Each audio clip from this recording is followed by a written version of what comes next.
And just very quickly, we have just a few questions here. ما نصيحتكم لمن مصيب بالجن والسحر? What is your advice regards the one who is affected by jinn and sihr? This question is common now. It seems like there isn't a family except that they are affected by magic or by jinn possession. My advice to myself, first and foremost, increase in the obligatory actions, the ibadat, the dhikr. Increase in that. Increase in recitation of Quran, especially Baqarah, especially Ayatul Kursi. Be always in the state of wudu. Because the shayateen, the devils, they don't like wudu. Say that which the Prophet would say 100 times a day. La ilaha illallah wahdahu la sharika lah. Lahu al-mulku lahu al-hamdu wa ala kulli shayin qadir. 100 times a day. كانت له حرزة من الشيطان. Is a protection against the devils. Wallahi, protection. They don't like Tawheed. Be upon Tawheed, and that will be also a great protection. Be in the durus of Tawheed. Wallahi, that's a protection. In the durus, in the lessons of Tawheed. Why? Because you're always hearing it. قال الله, قال Rasulullah, قال صحابة. You're always hearing La ilaha illallah, this great kalima, heavy on the scales. La ilaha illallah, a great kalima. That if you say it sincerely from your heart before you die, you enter paradise. La ilaha illallah, shaitan hates. So be upon La ilaha illallah and be upon purification, tahara, especially before you sleep. Some people complain they say have nightmares. Say La ilaha illallah, wahdahu la sharika lah, lahu al-mulk wa lahu al-hamdu wa ala kulli shayin qadir 100 times a day. Sleep with wudu. When you come to sleep, place your two palms together and blow. The spittle blow. And recite قُلْ هُوَ اللَّهُ أَحَدٌ قُلْ عُذْرُ الْفَلَقِ قُلْ عُذْرُ النَّاسِ. And wipe your body and repeat as far as the hands can reach. And repeat that. Do it 3 times. Subhanallah, these are beautiful. And Shaykh Ibn Taymiyyah says, whether you blow before you recite the quls or you blow at the end when you recite the quls. And you wipe your body with that. See, the devils, they go inside the veins. The shaitan yajri majra dam, inside. It goes inside the vein and it runs through the blood. So when you're doing that with the Quran and you're blowing it on and you're doing that and you're wiping over yourself, you weaken the shaitan. Either you weaken, he weakens you, or you weaken the shaitan. It's a battle. The battle is on. The fight is on. You have weapons Allah has given you. Use them. The strength is in returning to the dhikr of Allah. The strength, because the Prophet said, لا يزال لسانك رطبا بذكر الله. Make sure your tongue is moist with the dhikr of Allah. So be upon the dhikr of Allah. Be upon the recitation of the Quran.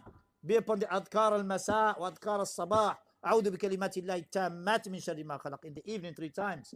بسم الله الذي لا يضر مع اسمه شيء في الأرض ولا في السماء هو السميع العليم. 3 times in the morning, 3 times in the evening. Be upon the adhkar after the salawatul khams. And Allah subhanahu wa ta'ala will protect you. The closer you get to Allah, read Fatiha over your pain. Wherever your pain is. Because Fatiha is called ruqya. Hadith of Abi Sa'id al-Khudri. وَمَا أَدْرَكَ أَنَّهُ ruqya. Read over your pain that you have. Don't go to the raqi of bid'ah and shirk. Or the one who advertises himself, I'm the curer. No, you're not the curer. Allah is the curer. وَيَمْسَسْكَ اللَّهُ بِضُرٍ فَلَا كَاشِفَ لَهُ إِلَّا هُ وَإِذَا مَرِضْتُ فَهُوَ يَشْفِينِ. Allah is a curer, not you. Raqi, kadab. If you have to go to a person, if it becomes unburied, and you do go to a raqi of sunnah, not somebody who charges you and rips you off. If you are cured and you give him something, alhamdulillah, jazakallah khair, which is allowed. If you are cured, Sheikh Rabi says, if you are cured and you give him something, fine. But these criminals out there, there's a lot of them. They even touch women on their heads and they read on the women and they touch them. Subhanallah. This is la yajuz. It's haram. And they get, mashallah, tax-free money that they cheat the people with. And the person is still sick. 10 times, 15 times coming back and forth, back and forth. He should be teaching you the sunnah. Read over yourself. Have yaqeen when you read that Allah is the curer and He can remove this from you. Before if it doesn't happen, if no magic happened to you, from the preventions is eat 7 ajwa dates in the morning upon an empty stomach. Ruqya, do ruqya. And there are things that are done by tajriba, by experience. Imam Ibn al-Qayyim rahimullah, he says, for example, read Fatiha. He said it helped me a lot, reading Fatiha upon water.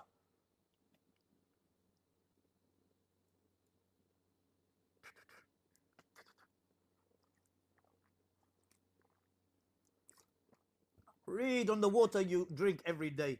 Read on it. Hopefully, if you have, hopefully it will get rid of the knots. If you have knots inside, because magic could be done by way of eating. You may eat something from a magician, you may eat the magic and it will take time to come out. Either you vomit it, which is one way, or you eat something so bitter that makes you vomit or that makes it come out. Naam, Sheikh Arafat, he mentioned some of the bitter, what do you call it, herbs that you can get, which will maybe help out get that magic out, or that you can read on the water, read Fatiha over it. There is no particular dalil for this, Naam, but except that Fatiha is a cure, and Imam Qayyim rahimahullah said it helped me a lot, and Shaykh bin Baz rahimahullah mentions it, and that is allowed, inshallah. Then do that, because we've seen as well from those who came, and we know that have come to us, and this has helped them. Whenever they drink the water with Fatiha in it, then it burns the devils. And you be constant upon that ruqya, Allah subhanahu wa ta'ala will cure you. Yani, that's what we hope, that Allah will cure you. We have to be constant. Baqarah, la yastati'uha al-batala. The magicians can't overcome Baqarah. Somebody who has sporadic behavior all of a sudden, is probably due to magic. It could be due to magic. The behavior changes. When you notice that they read Quran, they become calmer again. They become and they go back to normal. Then alhamdulillah, with the dhikr of Allah, tatma'innul qulub, the hearts become content.